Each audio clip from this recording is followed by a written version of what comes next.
The following content is not suitable for children. Anal sex, fantasies. Lori, we're getting lots of questions from our listeners. They need our help. We've got some Q&A, so let's answer some questions.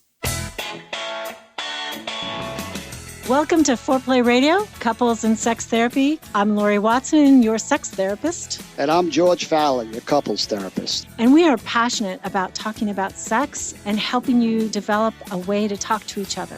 Our mission is to help our audience develop a healthier relationship to sex that integrates the mind, the heart, and the body. One listener writes in, I'm interested in anal sex. I'm not sure my partner is. Help. Ooh. So this is a male that wrote this, right? This was a male who wrote this. I think the first thing is, it sounds like he doesn't know if his partner would be willing or is interested in it. So they're not talking, which is why we're doing this podcast, is to get people to talk about sex, which can be difficult and vulnerable, and we want them to, feel freer. I would say much of the feedback that I get from listeners is, wow, hearing you guys talk about sex and making it so natural and normal has freed me up. Suddenly I can talk to my partner. So we're glad this listener is listening to us and helping us shape what we talk about in our podcast. And we hope to help them shape this conversation.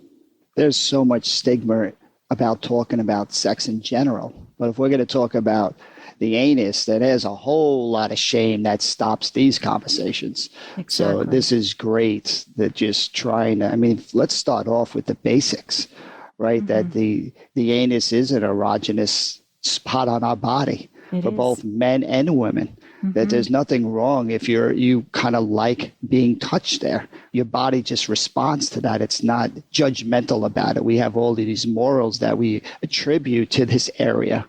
So they just try to normalize that it's whatever works for consenting adults, right? How do we facilitate these conversations that say maybe he likes it, his anus touched, and he wants to touch her anus? Maybe she wants that or doesn't want that. Like whatever the combination is, it's okay, right? It's okay not to like it. It's okay to like it. But how do we have these conversations? Because what if both like it, but because they're afraid of talking about it, they never get a chance to experience that? Exactly. And it's physiological. There are erotic nerve endings in our anuses, and both men and women, we're actually built the same way that in that part of our body. Men, of course, also further into their rectum, you can touch their prostate gland, which has huge erotic sensation for men. I think many heterosexual men that I work with would not do that, would not allow that, because they're so afraid that that makes them homosexual. Many gay men obviously take advantage of this during anal sex, but it's physiological. This is the way the body is made to experience erotic sensation at the anus and further in the rectum. And for men, the prostate gland, prostate stimulation is supposed to be mind-blowing. Yes, and most men that I work with say their partners give them oral sex, and then the partner starts to kind of massage their balls, and then kind of slips their finger, around the rim of the anus. That for most men, that's kind of going to take their orgasm to a different level, sexy. Right? And like if you like that, how do you communicate that, right? That doesn't mean you're strange or you're kind of weird, that your body likes the way that feels. Exactly. And I think you're so right here, George, just to bring up as a male questioner, as a male listener, that, his first frame is, I want to try this on her, but, maybe he feels less able to talk about, I'd like it tried on me. Right. Because there is shame about our anus. I think, anal sex and the anus, the reason there's shame, first of all, it is where feces comes out of, which we know is contaminated and dirty. And so, as a child, when we're being diapered, many children are exploring their genitals with their hands. As soon as that diaper comes off, their hands go down. And just imagine a mother or a parent, a father who is changing a child's diaper and, thinks, oh my gosh, the baby's going to put their hands in poop and get dirty. And so there's this break, right, that comes on, the parent's exclamation of disgust or don't do that or don't touch it, stop, and so unconsciously, it gets linked as an area of shame. This is a bad place. This is something bad thing to touch. Children actually do play with their poop, they're fine with that. I mean, obviously, we do have to protect our children, but I think that it gets linked in their heads so early, in all our heads, that this is bad, dirty, shameful. Right. And if that imprinting is so strong that it's just a turn off, that's okay too. Right? If the idea of having a finger go up your anus is like not what you're wanting, that's totally cool too. Like, how do you communicate that? How do you find, I love the terminology, what are your brakes and what are your gas pedals? What are the things that turn you on? If kind of touching your anus turns you on, it's working. If it turns you off because it gets your brain thinking about all the things that are wrong, then that's, not working so well. I'm going to listen to this episode, George, when we're done, like with my girlfriends. And we're now all going to take shots when you say the word anus. Anus, oh. We did that one time when we were talking about the penis. We were all listening and laughing and taking shots every time George said penis. So now it's every time George says anus. I'm just anus. I just want to get a couple of shots out there for everyone. I love that you can say it and that you say it so easily. That's great. It's a working process for me because it's not something I would have ever talked about. So again, I think we're trying to practice what we're preaching. Like, how do we there's nothing wrong with talking about this. And if we don't, we're just going to lose those levels of engagement, those possibilities of things that we could talk about. So, what is the turn on about having sex with your wife in her anus? The intercourse, like, what is it that you like about that? What turns you on about it? Is it the feel of that? Is it just the idea of that? Is it like, and what is it about you wanting your anus touched in different ways, right? And how do couples make space for these conversations? And vice versa for men. Absolutely. Right? What is exciting about touching a man in his anus, his prostate gland? What's the turn on there? I think that one of the main fantasies that is shown in porn is, of course, pleasure. And I think that there's probably, statistically, and the research shows, only a very small percentage of women enjoy anal sex, full anal sex. And that's partly because the introduction of a penis into her anus, there's a big stretch. So there might be pain unless they know how to do it, and they know how to do it so that there isn't pain. But I think it is kind of taboo. I think you asked me one episode further back, did I think anal sex was outside of vanilla sex? Yeah, I guess so. There's still taboo in it as I think about it now with you. Right. But porn makes it look like it's happening all the time. Right. And that it's always pleasurable and always orgasmic. And I don't think that that's true. Right. I appreciate the timing, right? If you're going to go from never talking about it to anal sex, I mean, that's probably too abrupt. Like, you need to be intentional to have these conversations because so much around the anus is about relaxation. Right. So, and maybe a couple starts off just talking about it. Maybe there's just a little bit of touching with some lubrication and just see what that feels like. And if that works more, maybe they do something else and they have like an anal bead or something. Like, there's so many things that couples can do when they're intentional. Wait, what do you just went from talking about touching to anal beads. You got to explain that. Well, again, just they have so many things out there. What's an anal bead? An anal bead is, you're the sex expert, right? Yeah, but these you brought little it up, balls buddy. on we're not talking about 6 feet of, there's a couple inches of balls on a thread that you're kind of inserting 1 or 2 or a couple in that just kind of get that sensation, and right, being able to put them in and pull them out, just that insertion that could feel really good for people. But you need to also then think about cleanliness and kind of, did you have a shower? What did you eat? And there are things about relaxing and cleaning that I think are an important part of being intentional about this. Yeah, I think that we should come back and Yeah. talk about cleanliness and anal sex and anal touching and all of that. Nice. Had a patient tell me the other day, uberlube.com, with the coupon foreplay, they bought some and they said, "You were right, Lori, it is the best." Way better than what they had been using before because scent-free, taste-free. There's no sticky residue, which is so important. It doesn't get gummy. It doesn't create that friction that some of the lubricants out there do. It leaves you feeling soft and silky. It uses high-grade silicone with a little bit of vitamin E. You can switch from oral sex to intercourse. You can use it with touching. I highly recommend it. During foreplay, makes her feel better, makes him feel good. I mean, it's a better touch. And when thousands of doctors, sex therapists, and clients are all agreeing and recommending the same thing, you're onto something. Exactly. So uberlube.com with the coupon foreplay for 10% off. OMGyes.com.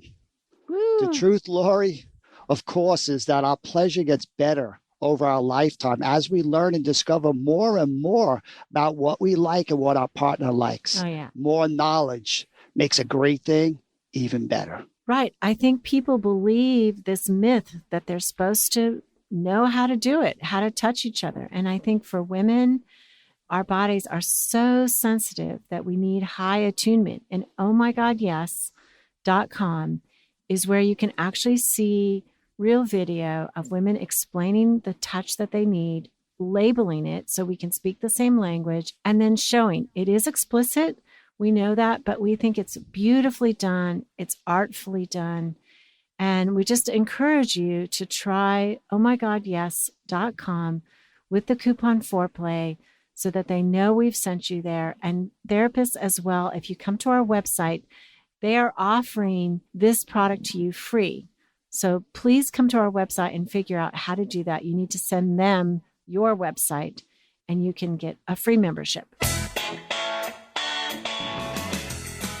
So hygiene is important if there's anal play or anal sex. I mean, one of the things is, certainly if the anus is touched or there's a finger inserted into the anus, you can't insert that same finger or sex toy or anal bead into the vagina because E. coli is the primary bacteria of feces. And if you introduce that into the vagina or the urethra, you can cause an infection. So you don't want to do that. You want to be careful, sort of keep a hold of which finger goes where.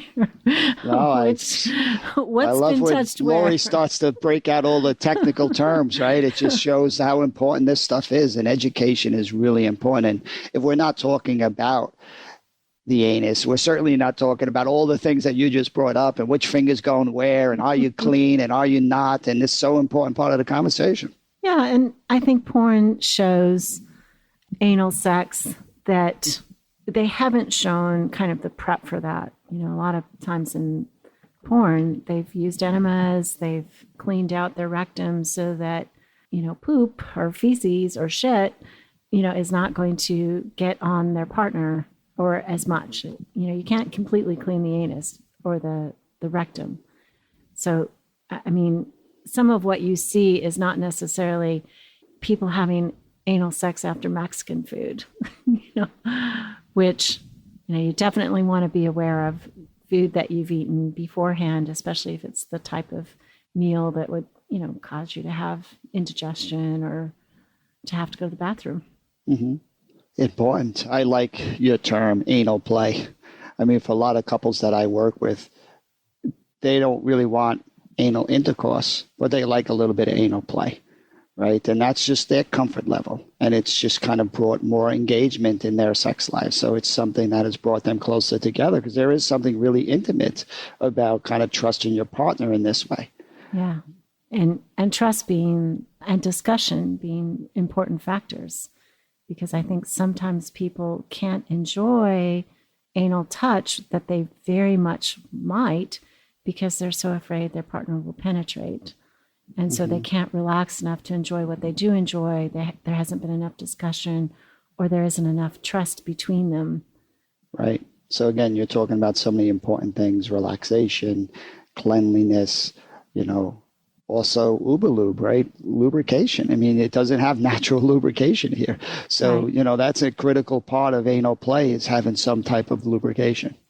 Right. And lubrication maybe just for touch, and certainly lubrication if there's any kind of penetration, because the anus and the rectum don't have natural lubrication the way the vagina does. So, I mean, you got to kind of keep pouring it on and keep using it if you're going to have anal sex, lots and lots of it. And, I have talked with people who have started anal sex and kind of helped talk them through that.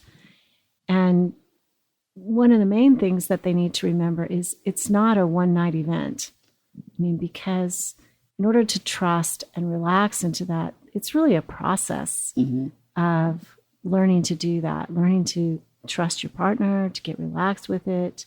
Anal sex to receive as a woman, and for the record, men also sometimes like penetration with a sex toy or strap-on, or all kinds of things that they might like as well, that will require them to be relaxed and let go of the sphincter that controls anything coming in and anything coming out. That sphincter at the beginning of your anus is important to learn to relax that. And I just love the ease at which you're talking about this, because our goal is just to reduce a lot of this shame and stigma that's just talking about, if this is something you want, there are things that you can do intentionally that are going to set you up for more of that success. And, there are things that will really get in the way and could be really difficult for people, right? Mm-hmm. So if you're going to race into this without a conversation, without being cleaned or relaxed or using lubricant, I mean, it's setting you up for failure.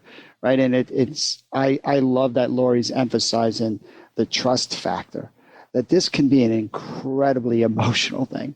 There's so much intimacy because we got all of our own kind of stuff lingering in the background, right? Our own fears and shame, and to be able to let go. There's a lot of trust that's necessary in a process like this. Yeah. And I want to talk about kind of a religious maybe prohibition against it, but I also want to talk about just the natural shame prohibition against the anus being touched or anal sex. I mean, ironically, there's a taboo, and sometimes with taboo, it heightens our erotic experience.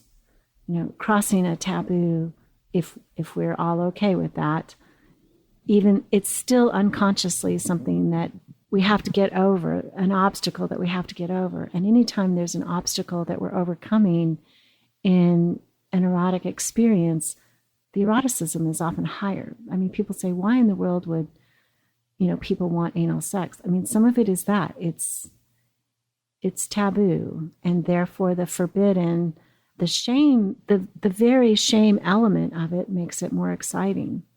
Mm-hmm. I mean, that's kind of kink, in kink, people are essentially dealing with shame and humiliation in a way that enhances eroticism.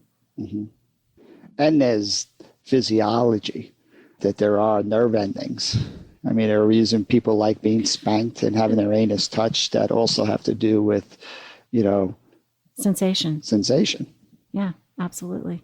And I mean, I want to give a lot of room for people that if their values don't align with this, that's totally okay too. If they feel like, this is off limits because, that's just kind of what I believe, and it's just they're not negotiating that, right? They could have incredibly healthy sex life without the anus needed and be a part of it, right? If you fall into that category, that's totally okay. We're not here trying to sell anal play. We're just trying to get you to have a conversation about it that says, is this something we want to consider? Yes, good. You need to do some things to be intentional about that. No, cool. It's your call. We're all consenting adults, and this is about creating safety. Right. And if anal sex is never going to happen for you, you don't want that, you don't want your anus touched, you have a right to say no. You have a right to say what you don't want as well. And we support that, even though we're trying to help people who do want that to do it with more intentionality, with more comfort, and with more connection.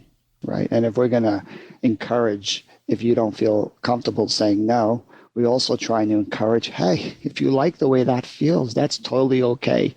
That's totally natural. Your body is just communicating and sending you signals, right? And you deserve to be able to communicate that with your partner in a way that doesn't bring up all this shame, like there's something wrong with you. I want to come back and talk with you, George, about a guy that I saw who really, really wanted anal penetration, anal play, and his wife was adamantly opposed to it. Good old deal breaker. All right. Yep. Let's see what happens. Support for Foreplay Radio is brought to you by Manscaped, who is the best in men's below-the-waist grooming. Manscaped offers precision-engineered tools for your family jewels. Interested in Lori, too, Manscaped has just launched their 4th-generation trimmer. I mean, think about that. They're already in their 4th generation, with over 2 million men worldwide who trust Manscaped with their family jewels. Yeah. So I think this is so cool that men are taking this more seriously. I mean, this has been a privilege we haven't had to really think about, like what it looks like. Men just let it grow, don't have to really worry about it. And women for way too long have been carrying the load with this. They're worried about what they smell like, how clean they are, what they look like. Or men just have been taking this for granted. Why do that?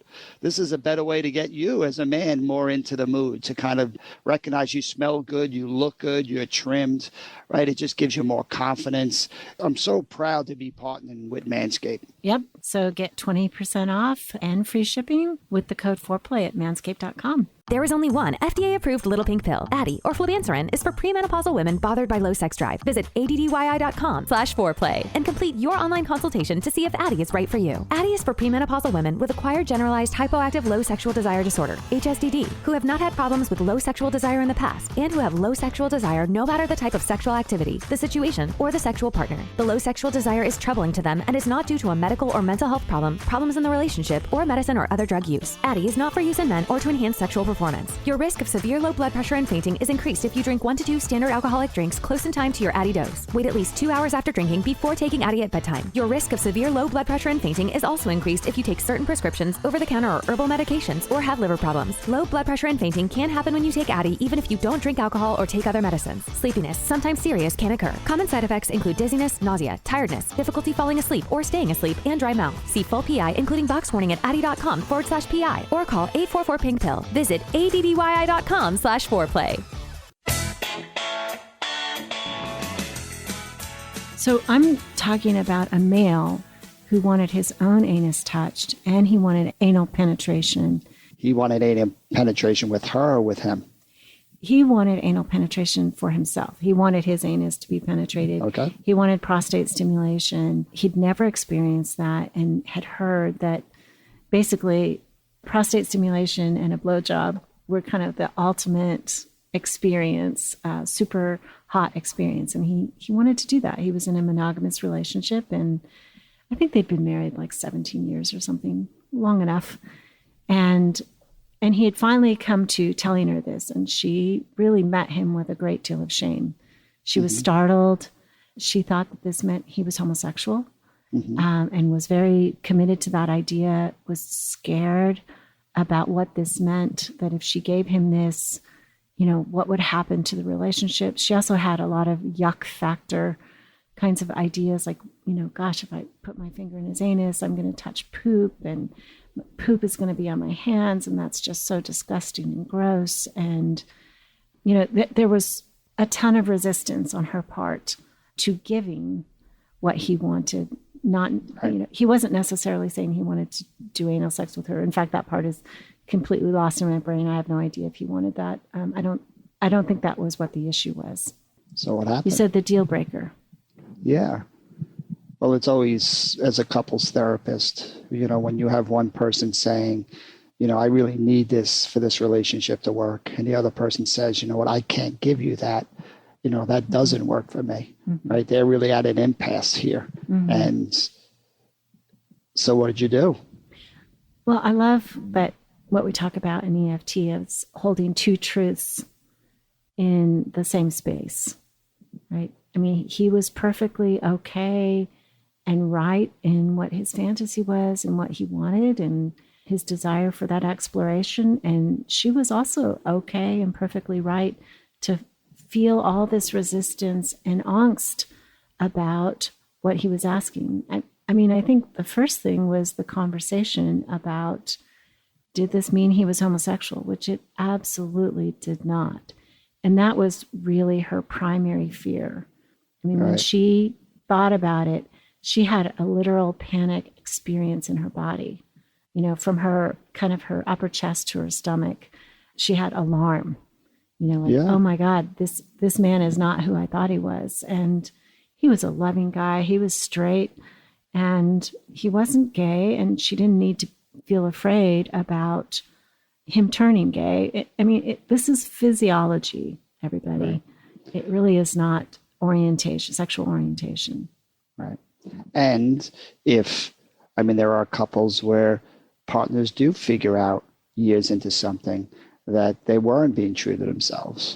Right. And, I'm sure there are men in this situation that are kind of more turned on towards having sex with another man. And that's part of just getting clearer. And again, if that's turn on, if that's you being true to yourself, if you get turned on by penis and a man being inside of you, then, maybe that marriage isn't the right place for you.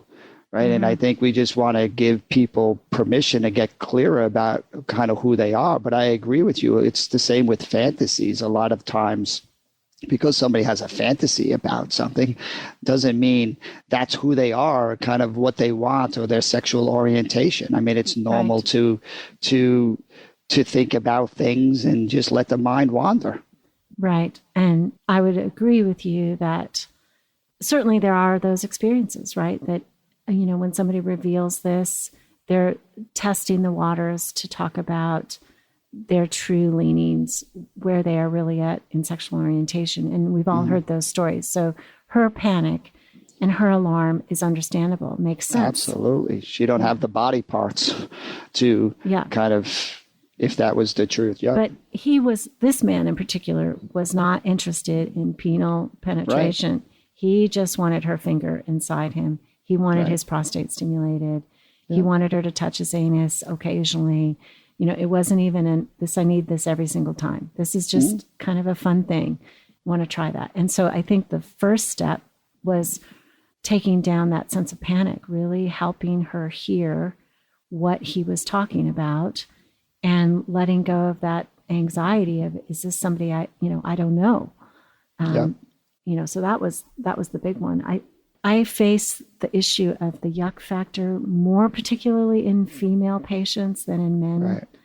Many women feel yucky about the thought of their own anus being touched because, oh my gosh, what if he puts his finger inside and does touch feces? That would be so humiliating. Or the way their vulva tastes, their vaginal secretions. They don't want to kiss after that because they're so sure that it tastes bad and they don't want to taste themselves. There's that yuck factor. Or giving a man oral sex, swallowing his semen, that's a yuck factor. And so I've spent a lifetime, I should write a book on the yuck factor, trying to help women through the yuck factor, this part of them that just instantly has resistance to something that is messy, they think is dirty, or problematic.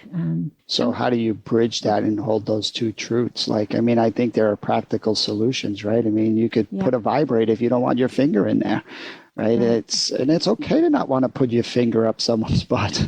I think that's if that turns you on to do that and turns your partner on, that's awesome.